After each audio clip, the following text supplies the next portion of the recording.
আসসালামু আলাইকুম এভরিওয়ান, কেমন আছেন সবাই? আশা করি ভালো আছেন। আল্লাহর রহমতে আলহামদুলিল্লাহ আমি অনেক ভালো আছি। পাকা আম শেষ হয়ে যাওয়ার আগেই দুর্দান্ত স্বাদের এই পাকা আমের বড়া রেসিপিটা একবার হলেও দেখুন। কিভাবে কম সময়ে কম উপকরণে পাকা আমের এই দুর্দান্ত স্বাদের বড়া বানানো যায় সেই রেসিপিটাই আজ আপনাদের কাছে শেয়ার করছি। ভিডিওটা স্কিপ না করে পুরো ভিডিওটা দেখার অনুরোধ রইল। কিভাবে কম সময়ে কম উপকরণে পাকা আমের রেসিপি বানানো যায় সেটাই আজ আমি শুরু করলাম। প্রথমে আমি নিয়েছি পাকা আম, আমগুলোকে খুব ভালোভাবে ধুয়ে নিয়েছি। এখানে অবশ্যই আপনারা খেয়াল রাখবেন যাতে আমগুলো একটু বেশি পাকা হয়। এখানে আমি দুটো আম নিয়েছি, আমটাকে খুব ভালোভাবে আমি খোসাগুলো ছাড়িয়ে ধুয়ে পরিষ্কার করে নিয়েছি। এবার একটি গ্রেটারের সাহায্যে গ্রেট করে আমের আঁশটাকে আমি বার করে নেব। এভাবে আমি খুব ভালোভাবে গ্রেট করে আমি রসটাকে বের করে নিচ্ছি। আপনারা চাইলে মিক্সারে দিয়েও এটাকে ভালোভাবে গ্রেট করে নিতে পারেন। এখানে আমি গ্রেটারের সাহায্যে গ্রেট করে নিলাম। দেখুন আমার দুটো আমি গ্রেট করে নেওয়া হয়ে গেছে। এবার আমি একটি পাত্রে ট্রান্সফার করে নিচ্ছি।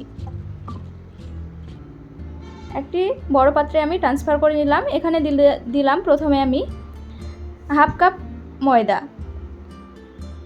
আর দিয়ে দিলাম সামান্য একটু লবণ আর সামান্য একটু বেকিং সোডা। এখানে আমার মোট 1 বাটি ময়দা লেগেছে।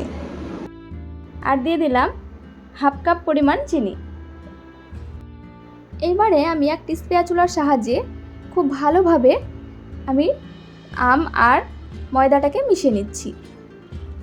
খেয়াল রাখতে হবে আম আর ময়দার যে আমি ডোটা তৈরি করে নিচ্ছি সেটা যেন খুব পাতলা না হয় আর খুব বেশি শক্ত না হয়, একটা মিডিয়াম ভাবেই আমি ডোটাই তৈরি করে নিচ্ছি। এবার আমি রেস্টে রেখে দিলাম 10 মিনিটের জন্য। ফিরে আসলাম 10 মিনিট পর। দেখুন আবার ওই স্প্যাচুলার সাহায্যে খুব ভালোভাবে এই ময়দাটাকে ফেটিয়ে নেব যতক্ষণ না ডোটা খুব স্মুথ হয়ে আসে। এভাবে আমি 4 থেকে 5 মিনিট খুব ভালোভাবে ফেটিয়ে নেব। দেখুন আমার খুব ভালোভাবে ফেটিয়ে নেওয়া হয়ে গেছে আর খুব স্মুথভাবে ডোটাও তৈরি হয়ে গেছে। আপনারা দেখে হয়তো বুঝতে পারছেন কত স্মুথ হয়েছে। প্যানের গায়েও লেগে থাকছে না, প্যানের গা ছেড়েও চলে আসছে। এভাবেই কিন্তু ডোটা তৈরি করে নিতে হবে। এবার কড়াইতে দিয়ে দিলাম তেল। তেলটা খুব ভালোভাবে গরম হয়ে আসলে হাতে জল নিয়েই আমি বড়ার আকারে এভাবে গোল গোল করে আমি বড়াগুলোকে ভেজে নেব। এখানে অবশ্যই কিন্তু খেয়াল রাখতে হবে যাতে গ্যাসের ফ্লেমটা মিডিয়ামে থাকে। অবশ্যই কিন্তু এখানে গ্যাসের ফ্লেমটা আপনারা মিডিয়ামে রাখবেন। হাই হিটে কিন্তু এগুলো ভাজলে উপরটা খুব তাড়াতাড়ি কালার চলে আসবে, ভেতর থেকে কাঁচা হয়ে থাকবে। তাই এখানে গ্যাসের ফ্লেমটা মিডিয়ামে রেখে বড়াগুলো ভেজে নেবেন। আমি গ্যাসের ফ্লেমটা মিডিয়ামে রেখে একটু সময় নিয়ে বড়াগুলো ভেজে নিচ্ছি।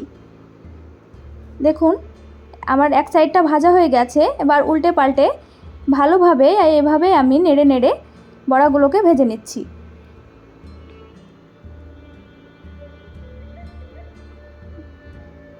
দেখুন সবকটা বড়া আমার সুন্দরভাবে ভেজে নেওয়া হয়ে গেছে। এবার আমি তুলে নিচ্ছি। খুব ভালো একটা কালার চলে এসেছে। এই পর্যায়ে আমি তুলে নিচ্ছি।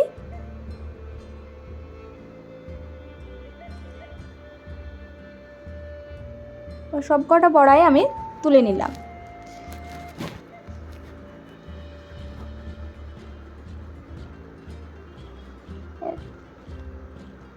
বাকিগুলো আমি সেম প্রসেসেই ভেজে নিচ্ছি। আমি বাকিগুলো সেম প্রসেসে ভেজে নিচ্ছি। এ পর্যায়ে আপনাদের কাছে ছোট্ট একটি অনুরোধ, আপনারা যারা আমার ভিডিওটা দেখছেন কিন্তু এখন পর্যন্ত আমার চ্যানেলটা সাবস্ক্রাইব করেননি, প্লিজ আমার চ্যানেলটা সাবস্ক্রাইব করবেন আর পাশে থাকা বেল বাটনে ক্লিক করে নোটিফিকেশানটি অল করে রাখবেন, যাতে করে আমার চ্যানেলের প্রত্যেকটি নতুন ভিডিওর নোটিফিকেশান সবার আগে আপনার কাছে পৌঁছে যায়। আর অবশ্যই কমেন্টে জানাবেন আমার ভিডিওটা কেমন লাগলো আর অবশ্যই একটি লাইক করবেন। দেখুন কথা বলতে বলতে আমার তৈরি হয়ে গেল দুর্দান্ত স্বাদের এই আমের বড়া। আমের বড়াটা একবার হলেও বাড়িতে ট্রাই করে আপনার বাড়ির সদস্যদের খাইয়ে দেখবেন, আপনার প্রশংসায় কিন্তু পঞ্চমুখ হবে। দুর্দান্ত লাগে এই আমের বড়া খেতে।